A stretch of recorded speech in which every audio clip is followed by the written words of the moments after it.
Les doy la bienvenida a Lo desconocido de la mente. Este es un espacio de la Academia Internacional de Psicología Holokinética, creado para que exploremos juntos el funcionamiento de la mente humana y sus múltiples implicaciones en la vida cotidiana.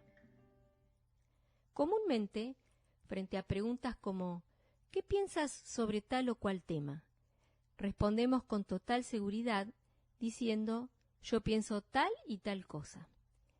Y creemos que las ideas que tenemos sobre diferentes temas son nuestras.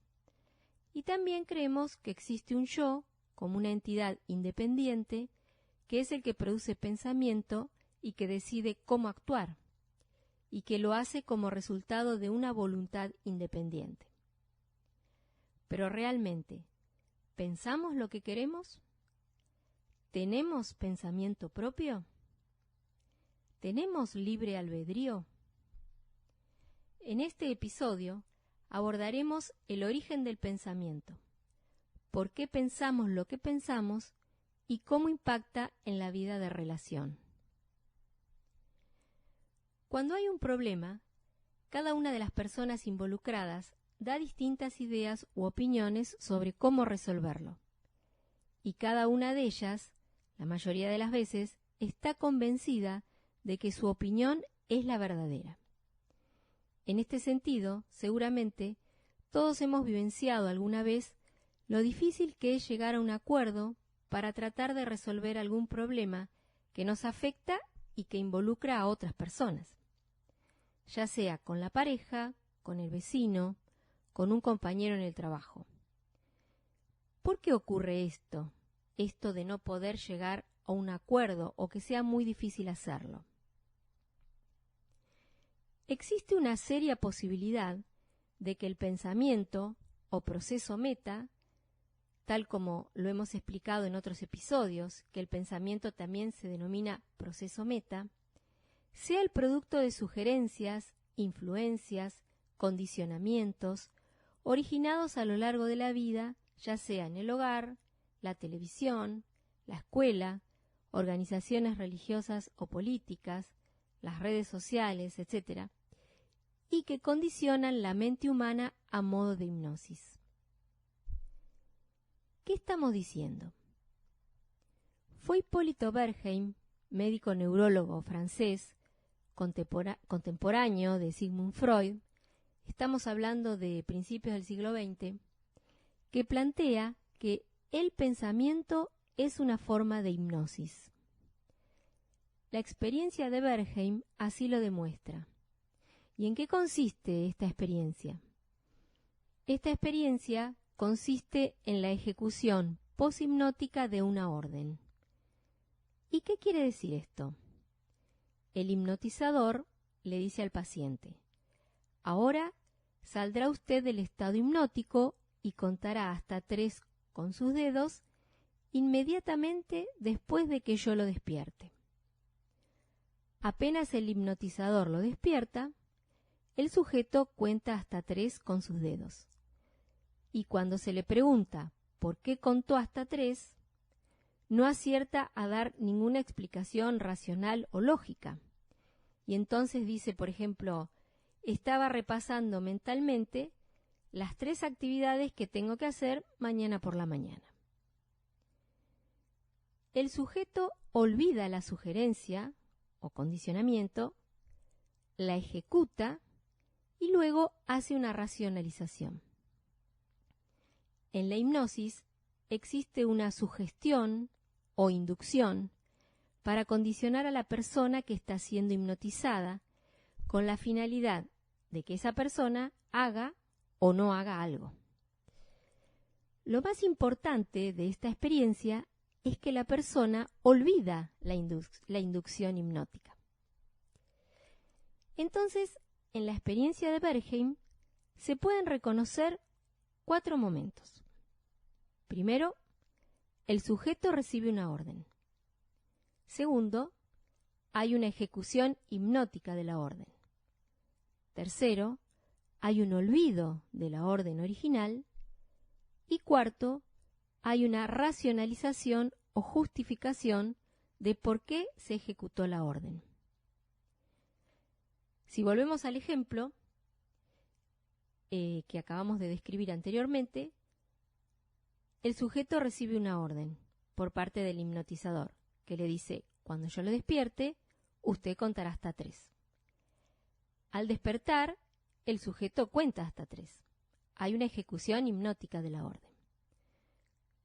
Luego, hay un olvido de la orden original, porque cuando se le pregunta ¿por qué contó hasta 3?, el sujeto no sabe qué decir.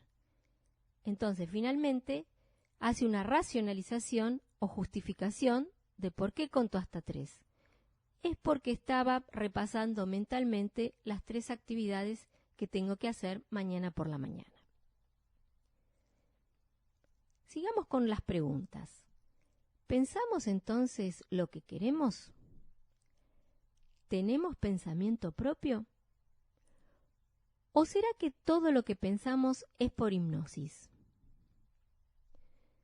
Los seres humanos somos interdependientes y desde que nacemos hasta que nos morimos estamos interactuando entre nosotros y con el ambiente. El resultado de esa interacción del sujeto con el ambiente son las imágenes, las ideas que tenemos sobre las personas, la relación que tenemos con las cosas, con el dinero, las propiedades, con la naturaleza. Y todo eso, ideas, imágenes, creencias, ideologías, se va registrando en la memoria.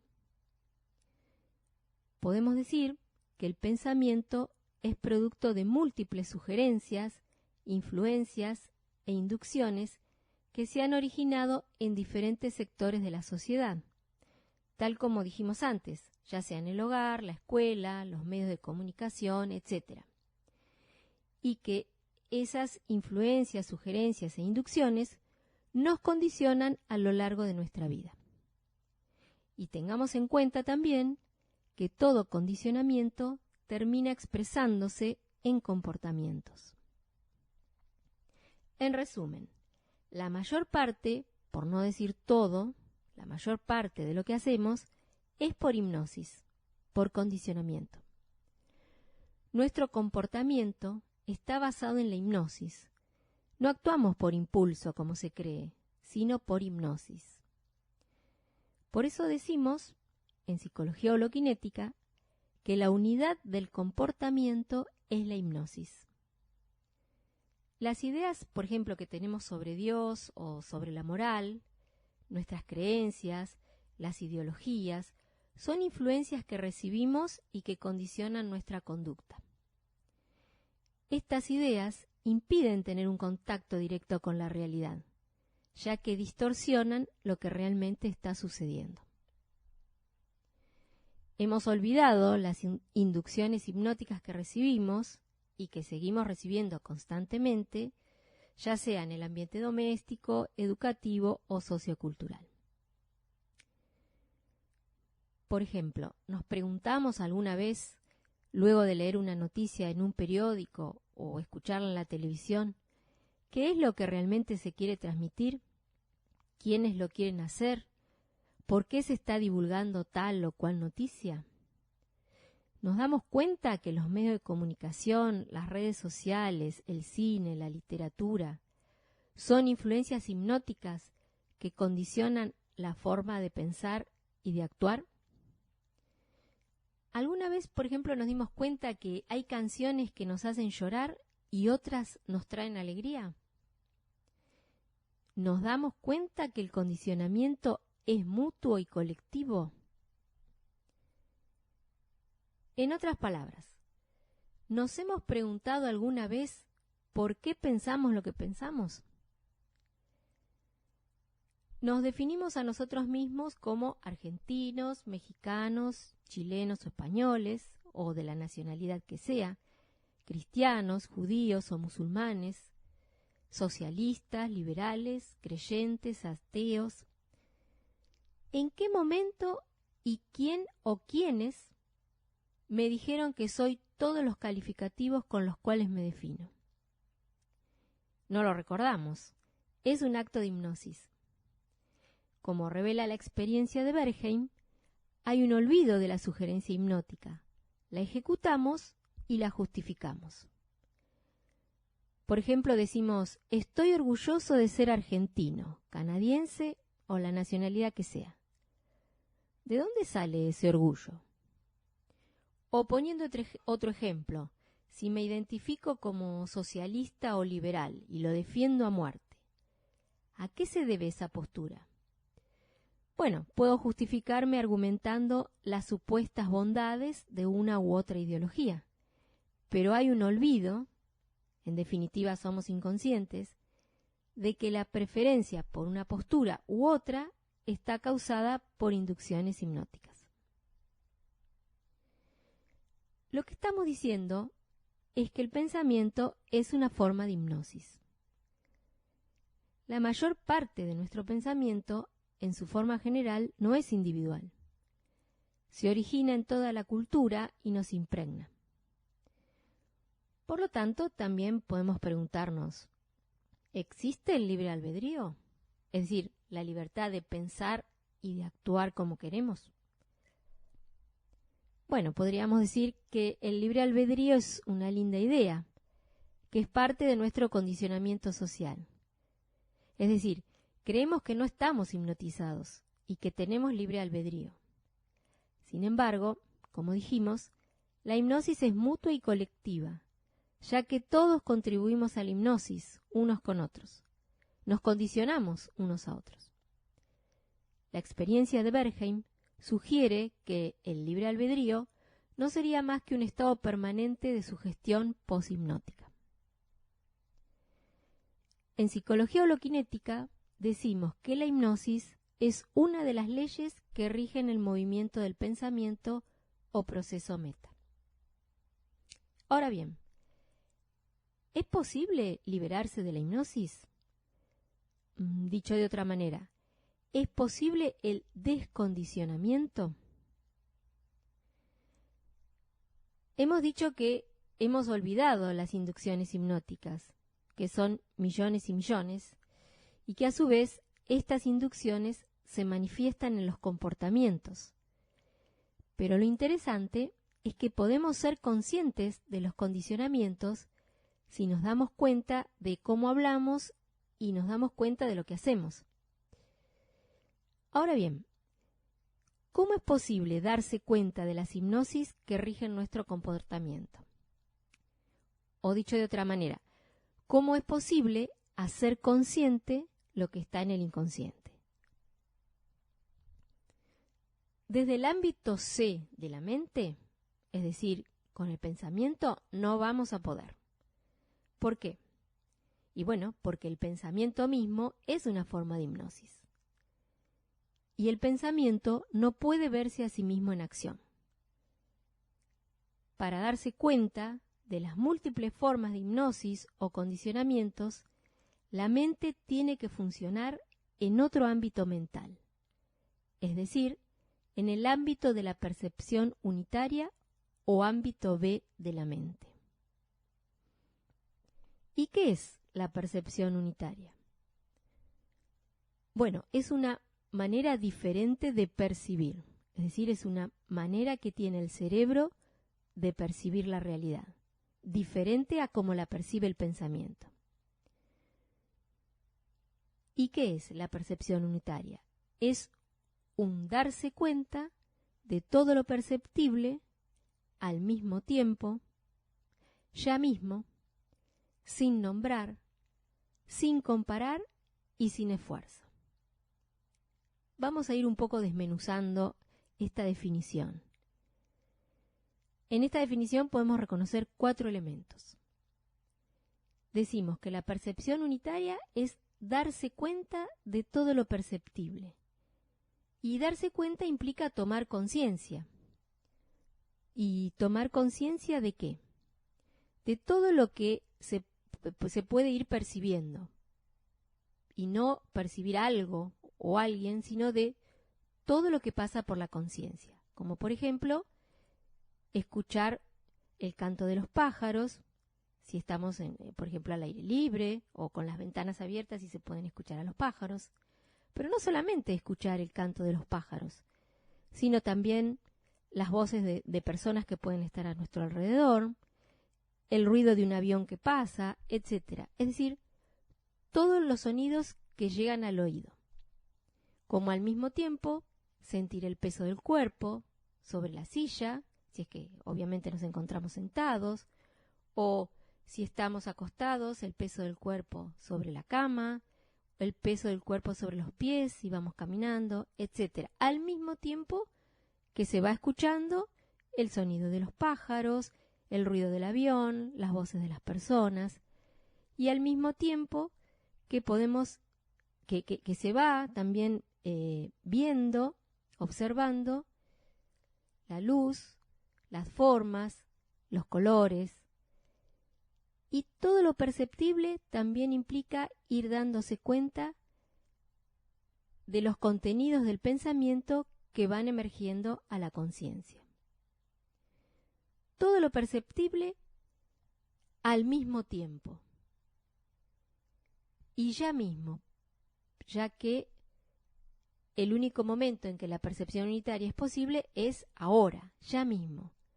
Y sin nombrar quiere decir, no decir, el canto de los pájaros, mira ahí pasa un avión, el ruido del avión, cómo se escucha, sin nombrar, porque si nombramos, volvemos al ámbito del pensamiento.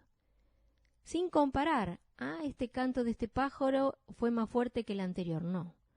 Y sin esfuerzo, porque solo se trata de escuchar y ver, y no se necesita esfuerzo para ver y escuchar. Para que ocurra la percepción unitaria, como es una función cerebral inactiva del cerebro, como hemos dicho en el episodio anterior también, la percepción unitaria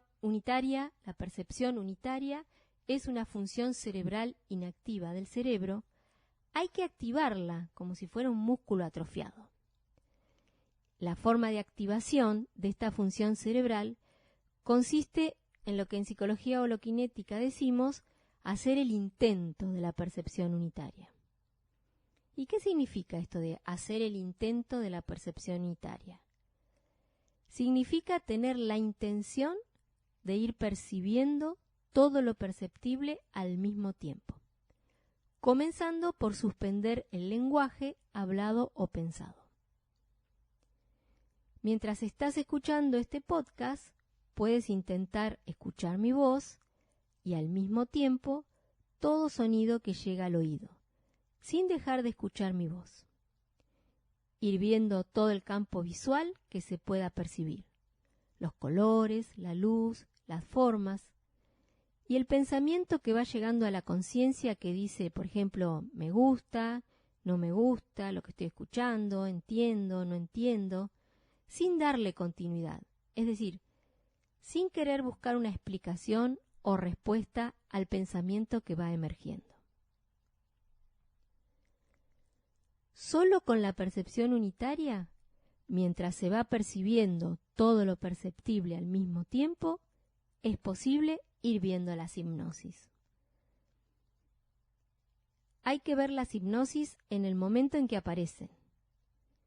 Lo que hay que ir viendo es el pensamiento a medida que va apareciendo a la conciencia.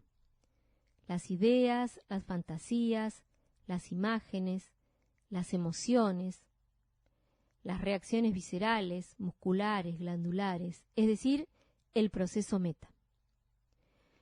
Pero solo es posible ver la hipnosis cuando se activa esta función cerebral que es la percepción unitaria. Con el intento de la percepción unitaria se va destejiendo la hipnosis colectiva que uno es. Quizá no nos libremos totalmente de las hipnosis. Veremos revivir el condicionamiento en cada vivencia, cuando nuestra memoria se enfrenta a nuevos desafíos y ocurren reacciones como miedo, rabia, tristeza, envidia, etc. Estas reacciones emergen de la memoria, ante hechos que están ocurriendo en el presente. Pongamos un ejemplo. Me cruzo con un extranjero en la calle. El problema y el conflicto comienzan cuando veo a esa persona y emergen reacciones que son de la memoria, como por ejemplo, estos extranjeros son unos delincuentes, roban y nos quitan el trabajo, encima mira cómo va vestido, etcétera, etcétera. El agregado de las palabras puede ser interminable. Las reacciones que emergen, de rabia, indignación, miedo, llevan a contestarle mal a esa persona si me llega a hacer una pregunta, mirarlo con desprecio o indiferencia o alejarme rápido.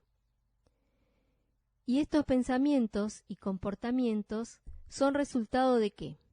Y son resultado de alguna hipnosis que hemos recibido en relación a los extranjeros, a los inmigrantes. Al ir viendo las hipnosis en percepción unitaria, van perdiendo fuerza y hasta se disuelven. Es decir, lo importante es que es posible ir viendo los contenidos hipnóticos sin que lleguen a expresarse, por los que las reacciones van perdiendo su poder. Así podríamos decir que comienza la libertad de la hipnosis y la vida es mucho más libre. Por todo lo dicho antes, ¿no empezamos un poquito a darnos cuenta de por qué es importante ver las hipnosis? ¿Por qué es importante ver las hipnosis? Bueno, porque las hipnosis provocan todo tipo de divisiones o fragmentaciones. El blanco contra el negro, el nativo contra el inmigrante o el extranjero, el judío contra el palestino, una nación contra otra, un grupo contra otro, una religión contra otra, un partido político contra otro, etcétera, etcétera. La hipnosis implica desconexión con la realidad, ya que las hipnosis son filtros que impiden ver los hechos como realmente son. Las hipnosis nos esclavizan, pues gobiernan nuestro comportamiento ocasionando sufrimiento a nosotros mismos. Por ejemplo, la adolescente que no come y sufre de anorexia para alcanzar el cuerpo ideal que la sociedad establece. Y también las hipnosis, o con las hipnosis, mejor dicho, hacemos sufrir a los demás. Por ejemplo, si somos el encargado de un lugar, de una empresa, y le negamos un puesto laboral a una persona por ser de otra cultura o religión, etc. Las hipnosis también impiden vivir en comunión, impiden vivir en paz, impiden la unión de todos los seres humanos. Así que es importante ir viendo las hipnosis. Resumiendo, hemos visto en este episodio que el pensamiento es una forma de hipnosis, ya que desde que nacemos hasta que morimos, recibimos condicionamientos desde diferentes sectores de la sociedad. También dijimos que nuestro comportamiento está basado en la hipnosis. Por eso decimos que la unidad del comportamiento es la hipnosis. Finalmente dijimos que es importante darse cuenta de las hipnosis que rigen nuestro comportamiento y que la única manera de ir viendo las hipnosis es en percepción unitaria. Si es que escuchaste por primera vez que una de las leyes del pensamiento es la hipnosis y que todos estamos hipnotizados o condicionados, sin duda no es algo fácil de asimilar. Sin embargo, darse cuenta en percepción unitaria de la hipnosis mutua y colectiva es liberador y permite comprender aspectos desconocidos del funcionamiento de la mente humana. Es así que en este podcast seguiremos explorando juntos, en cada episodio que vayamos compartiendo, lo desconocido de la mente. Para conocer más sobre el tema del episodio de hoy y la psicología holoquinética, entra al sitio www.percepcionunitaria.org.